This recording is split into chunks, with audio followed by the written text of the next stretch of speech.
Your dopamine is not broken. Your discipline is being negotiated. Every time you reach for comfort, you are not relaxing. You are signing a quiet contract that says, I will trade my future strength for a moment of ease. And the system that keeps you addicted to comfort is not evil. It is simple. It rewards you fast, so you stop chasing what matters. You scroll, you snack, you delay, you numb, you chase small hits of pleasure, like a thirsty mind chasing drops of water. And then you wake up with the same dreams, the same anxiety, the same heaviness, and you wonder why life feels stuck. It feels stuck because your attention has been trained to obey cravings, not command. Stoicism was built for this exact war, not the war against the world, but the war inside your chest. The war where you must look at the urge and say, you are not my master, because dopamine is not the enemy. The enemy is the moment you forget who is in charge. And here is the truth. Comfort is the most polite prison. It doesn't kick down your door. It invites you in. It offers warm excuses, soft distractions, and the illusion that you still have time. But time is not promised. And the version of you that you keep postponing is dying quietly. Every day you choose the easy hit over the hard path. In this video, I will give you 7 Stoic laws to master dopamine, break addiction to comfort, and rebuild that cold, calm inner authority that makes you unstoppable again. Not with hype, with discipline, with awareness, with spiritual fire under Stoic control. Before we begin, write one word in the comments: control. Let it be your public vow that comfort will not own you anymore. Now, like this video and subscribe to Inside Stoic Thought, because what we're building here is not motivation, it's a new identity. Law number 1. Starve the urge, feed the mission. The Stoic does not beg the body for permission to live. He gives the body orders. The first law to master dopamine is simple: stop negotiating with the urge. The moment you argue with a craving, you have already placed it on the throne. Maybe later. Just 5 minutes. I deserve this. These are not thoughts. They are surrender letters wearing polite language. Understand what dopamine does. It marks what your brain should chase again. So every time you reward distraction, you train your mind to treat distraction as survival. That is why comfort becomes automatic. Not because you are weak, but because you kept paying the craving, and cravings always come back for what you pay them. Stoicism teaches a brutal clarity. You cannot control the first impulse, but you can control the second response. The first spark is biology. The second step is character. When the urge hits, do not panic and do not perform a dramatic battle in your head. Pause, exhale, name it. Say, this is an urge, not an order. Then choose the smallest act of resistance you can complete immediately. Stand up, wash your face, take 10 slow breaths, walk to another room, open the page you've been avoiding. Action breaks the spell, because action restores command. Now adopt the discipline of delay, not denial forever, but delay on command. Tell yourself, not now, after I complete one meaningful task. This rewires your reward system to associate pleasure with earned effort, not impulsive escape. The mind learns, like a trained soldier, that reward follows mission. Here is the practice for today. Pick one comfort addiction that steals your hours. The scroll, the sugar, the late-night noise. For the next 24 hours, you will not remove it by force. You will put it behind a gate. The gate is a single task that moves your life forward. One page read, one workout started, one message sent, one hard conversation prepared. When the urge appears, you will earn your dopamine with a deliberate act. This is how you reclaim inner authority. Remember, the goal is not to become joyless. The goal is to stop being controllable. A mind that can delay pleasure can create anything: a stronger body, a cleaner spirit, a career built on skill, not mood. Each time you obey yourself instead of the craving, you deposit proof that you are the commander. proof becomes confidence, confidence becomes freedom, and freedom becomes your daily baseline. If this law struck you, comment "not now" to seal the command in your mind. Your future self will thank you for every craving you refuse to worship. Law number 2. Remove the triggers, not just the temptation. Most people try to fight dopamine addiction like it is a moral flaw. Stoicism treats it like strategy. The Stoic does not stand in the middle of fire and brag about willpower. He steps away from the flame. This law is about domination through design. Remove the triggers that summon cravings, because the easiest urge to defeat is the one you never invite. Your environment is a silent commander. It tells your nervous system what to crave, what to expect, and what to repeat. If your phone is within reach, your hand will reach. If sugar is visible, your mind will bargain. If your bed is your office, your discipline will blur. This is not weakness. This is conditioning, and conditioning can be reversed. The first move is to identify your cues. Every addiction has an entrance, a time of day, a mood, a place, a person, a sound, a notification, a certain kind of tiredness. Dopamine does not strike randomly. It follows patterns like a hunter following tracks. So you must become a scientist of your own habits. For one day, watch the moment before the craving, not the craving itself, the moment before it. That is where the power is. Then make the trigger inconvenient. Not impossible, inconvenient. Put the phone in another room when you work. Log out of the apps that drain you. Remove shortcuts. Turn the screen to grayscale. Keep comfort foods out of sight or out of the house. Change the path you walk at night if it leads you into the same trap. The Stoic understands a hard truth. If you rely on self-control in a world engineered to break it, you will lose more often than you admit. Next, create replacement cues, rituals that signal strength. When you feel the pull of distraction, your body needs a new script. Replace the old trigger with a deliberate action that anchors you back into command. A glass of water, 10 push-ups, a cold splash on the face, a short walk in silence, a journal line that says, "What am I avoiding right now?" Small rituals, repeated, become stronger than cravings because they build identity, and identity is the ultimate discipline. Here is today's exercise. Choose one high-risk zone, one place or time where comfort owns you. Redesign it within 10 minutes. Remove one trigger and add one anchor. Example, at night, phone stays outside the bedroom and a book is placed on the pillow. At work, notifications are off and a timer is set for one deep focus sprint. Do not aim for perfection. Aim for a system that makes obedience easier than relapse. Stoicism is not about suffering, it is about sovereignty. You are not here to resist your life. You are here to shape it. And when your environment stops feeding your cravings, your mind finally has space to feed your mission. Law number 3. Seek discomfort daily, so comfort stops owning you. Comfort addiction is not mainly about pleasure, it is about avoidance. It is the nervous system running from difficulty, uncertainty, and effort. Stoicism breaks this spell by training you to do the opposite on purpose, to step into controlled discomfort until discomfort becomes normal and comfort becomes optional. Here is the Stoic principle behind this law. You do not rise to your goals, you fall to your training.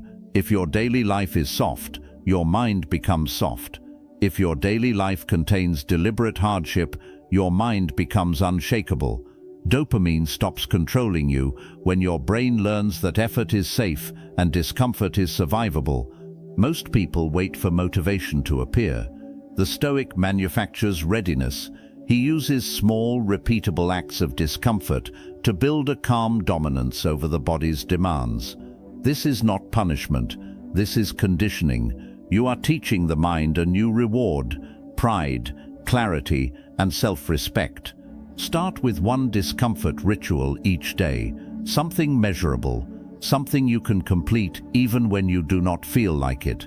Cold exposure for 30 seconds, a walk without music or podcasts, finishing the workout set when the muscles burn and the mind begs to stop, saying no to sugar one time, putting the phone away for 1 hour, waking up and making the bed immediately, not because it changes the world, but because it changes you. Each act is a signal, I lead here. Then extend the skill. Do the hard thing first. Dopamine addiction is often just procrastination wearing a costume. The easy task feels good because it hides the task that scares you, so you must cut through the illusion. Every morning, identify the one thing you keep avoiding, the one task that would move your life forward the most. Do it before you consume anything that stimulates you, before you scroll, before you check messages, before you eat the quick reward. This is how you reclaim the morning, and the morning is where the future is decided. This law also has a spiritual dimension. When you choose discomfort consciously, you stop fearing it unconsciously.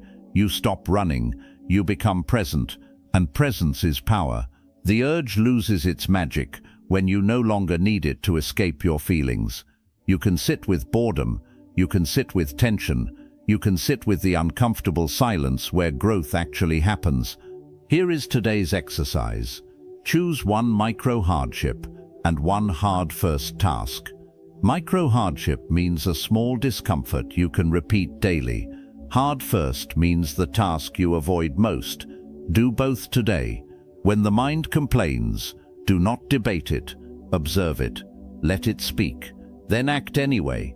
That is Stoic mastery, calm action, not emotional bargaining. LOG number 4. Protect your attention like it is your life. Dopamine addiction is, at its core, attention addiction. You are not just chasing pleasure, you are losing command of where your mind goes, and whatever controls your attention controls your outcomes. Stoicism is ruthless about this. Your attention is your most valuable asset because it is the gate to your thoughts, your emotions, your decisions, and eventually your destiny. Most comfort behaviors are not chosen with clarity, they are chosen with drift. You pick up the phone without deciding. You open the app without intending. You snack without hunger. You binge without joy. Then you look back and realize hours were stolen, not by a villain, but by 1,000 tiny permissions you gave away. The Stoic solution is not endless suppression, it is disciplined focus. You do not need stronger desire, you need stronger boundaries. Because if your attention is always fragmented, your nervous system stays restless, your work stays shallow, and your identity stays weak. Dopamine will keep pulling you because you never trained the mind to hold one object long enough to create meaning. This law begins with a shift. Stop treating distraction like break time and start treating it like an expense. Every scroll has a cost. Every binge has a cost. Every impulsive hit has a cost. The cost is not only time, it is self-trust. When you repeatedly abandon your chosen task for a craving, you teach yourself that your word is unreliable. Self-trust collapses, and when self-trust collapses, motivation dies. Then you chase more dopamine to escape the emptiness you created. That is the cycle. So you rebuild attention the way a Stoic rebuilds a sword, with repetition and heat. Choose a single focus window each day, 30 to 60 minutes, where you remove all sources of quick stimulation. Phone away, tabs closed, notifications off. One task, one objective. When the mind tries to flee, do not punish it. Bring it back, again and again. This is not a productivity hack. This is attention training, and attention training is dopamine mastery, because you are teaching the brain that deep work is the new reward. Now add a rule of containment.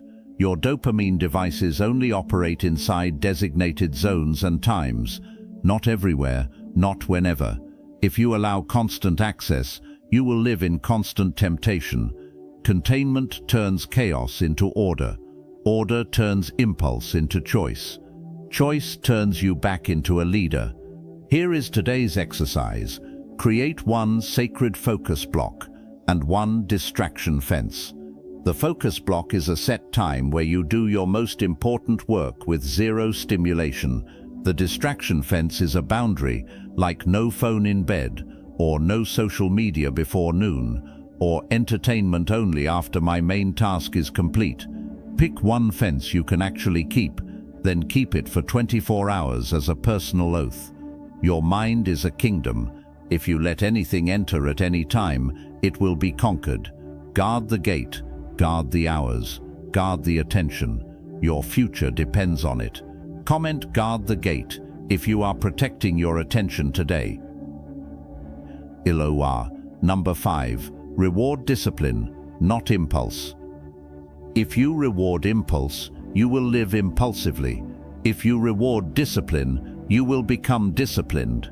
This is not philosophy as decoration, it is neurobiology as destiny. Dopamine is a learning signal. It teaches your brain what to repeat. So the Stoic does not merely resist cravings, he rewires the reward system with intention until the brain begins to crave what builds him. Most people accidentally reward the wrong things. They delay a hard task, then feel better by scrolling. They feel stressed, then relax by overeating. They feel bored, then wake up with cheap stimulation. The brain records it as discomfort equals escape, escape equals reward. Over time, your mind stops offering you the hard path because you trained it to fear effort and worship comfort. This law is about reversing the equation. Effort becomes the trigger for reward. Not reward as a bribe, but reward as a ritual that confirms identity. The Stoic understands the difference. A bribe says, "I can't do this unless you pay me." A ritual says, "This is what I do, and I honor it afterward." That distinction changes everything. Start with earned pleasure. Pick one reward you enjoy: tea, a walk, an episode of a show, a favorite meal, a short gaming session, anything that is not destructive. Then attach it to completed discipline. You don't get it because you crave it. You get it because you kept your word. The reward becomes a seal on the contract you made with yourself. Now, tighten the loop. Keep the reward close to the effort, not hours later. Your brain learns faster when the connection is immediate. Finish the first deep work sprint, then take a 5-minute walk.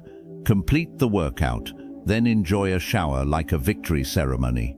Write the page, then drink the coffee. This is how you teach your nervous system that the path forward is safe and even satisfying. But there is a second part, and it is critical. Remove the reward from the relapse. When you break your boundary, do not pile on shame. Shame is also stimulation. Shame keeps you in the same cycle. Instead, make relapse boring. No drama, no self-hatred, just consequence and correction. If you waste an hour scrolling, you don't fix it by binging more. You reset, you return to the task. You let the brain feel the emptiness of cheap dopamine without adding emotional fireworks. Here is today's exercise. Choose one discipline action and one clean reward. The discipline action must be something that moves your life forward in a measurable way. The reward must be enjoyable but not addictive. Write them down privately, then complete the discipline action first and immediately claim the reward with full presence, no guilt, no rush. Teach your brain that victory is pleasurable. LW number 6. Master the inner dialogue. Oregon. It will betray you. Your dopamine battle is not lost in the app, the snack, or the bed. It is lost in the sentence you whisper to yourself right before you give in. The Stoics understood this with surgical precision. It is not the thing that controls you, it is your judgment about the thing, and your judgment is shaped by your inner dialogue. Cravings rarely arrive as raw desire. They arrive as arguments. It's been a hard day. I'll start tomorrow. Just this once. I need it to focus. I can't relax without it. These are not facts, they are interpretations designed to protect comfort. If you do not challenge them, they become law inside your mind, and you will obey them like a servant obeys orders. This law is about replacing indulgent speech with commanding speech. The Stoic does not ask his feelings what is true, he interrogates them. When the craving appears, you pause and separate sensation from story. Sensation is the tightness, the restlessness, the itch. Story is the excuse. You cannot always stop sensation, but you can stop the story from becoming a decision. Use a Stoic script in real time. Name it clearly, this is craving. Then reframe it. Craving is temporary, consequences are not. Then choose a command. I do what I decided, not what I feel. This is not motivational fluff. It is cognitive discipline. You are rewriting the mental pathway that usually ends in relapse. Next, remove identity language that weakens you. Stop saying, I'm addicted, as if it is a permanent label. Say, I'm training. Stop saying, I have no willpower. Say, I'm building willpower. The brain follows identity. If you speak to yourself like a victim, you will act like one. If you speak like a commander, you will start behaving like a commander, even before you fully believe it. Now adopt pre-decisions. Most failures happen because you decide in the moment, inside the heat of temptation. Stoicism reduces the heat by deciding early. Decide your boundaries in the calm hour, then treat them as vows. No phone in bed, no sugar after dinner, work block before entertainment. Then when the craving hits, the decision is already made. You are not debating, you are executing. Here is today's exercise. Write down your 3 most common comfort excuses. Do not censor them. Then write one Stoic counter-statement for each. Example, I deserve it becomes, I deserve a stronger future. Just 5 minutes becomes, 5 minutes becomes 50. I can't handle this feeling becomes, I can handle it without obeying it. Repeat your counter-statement out loud the next time the urge rises. Your voice is a weapon. Use it. LOG number 7. Remember death, and comfort loses its power. The final Stoic law is the sharpest blade. Memento mori. Remember death. Not to become fearful, but to become awake. Comfort addiction survives on one illusion, endless time. It whispers, later. It says, you can change tomorrow. It promises that your best self will still be available after one more scroll, one more binge, one more delay. Stoicism breaks that illusion with reality.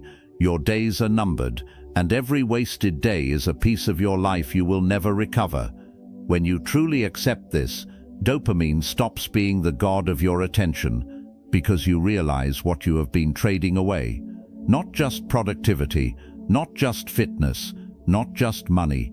You have been trading your one life for cheap stimulation that leaves you emptier than before. The Stoic does not use death as a threat. He uses it as a compass. He asks, if I had 1 year left, would I still be doing this? If this were my final week, would I spend it numbing myself? If I could meet my future self, would I be proud of today? These questions expose comfort for what it is, a small pleasure that steals a great destiny. This law demands a daily confrontation with urgency, not frantic urgency, sacred urgency, the urgency that makes you present, the urgency that turns excuses into embarrassment, the urgency that makes discipline feel natural because you can finally see the cost of delay. Now bring it down to the moment of craving. The urge rises and the mind says, just this once. Your Stoic response becomes, is this how I want to spend my limited life? Say it slowly, feel the weight. Then choose the action that your older self would thank you for. Because one day you will be older, and one day you will run out of chances. The man who remembers this does not need motivation. He needs only honesty. Here is today's exercise. Write a short death letter to yourself. 3 sentences. Sentence 1. If I continue choosing comfort, my life will become and tell the truth. Sentence 2. If I choose discipline, my life will become and tell the truth. Sentence 3. Today I will prove it by and choose one hard action you will complete within the next 2 hours. Then do it. Not tomorrow, today, because the point is not to think about death. The point is to start living. This is the spiritual edge of Stoicism. Detachment from pleasure, attachment to purpose. When your purpose becomes sacred, dopamine becomes a tool, not a master. Comment: I am not wasting my life if you are done trading your future for comfort. You have now been given the laws, but laws mean nothing without action. Stoicism is not a philosophy you admire, it is a discipline you live. Every urge you resist, every discomfort you choose, every boundary you hold is a vote for the man you are becoming. And that man is built quietly, without applause, in moments exactly like the ones you face every day. Do not wait for motivation. Do not wait for confidence. Act while the mind is uncertain and the body resists.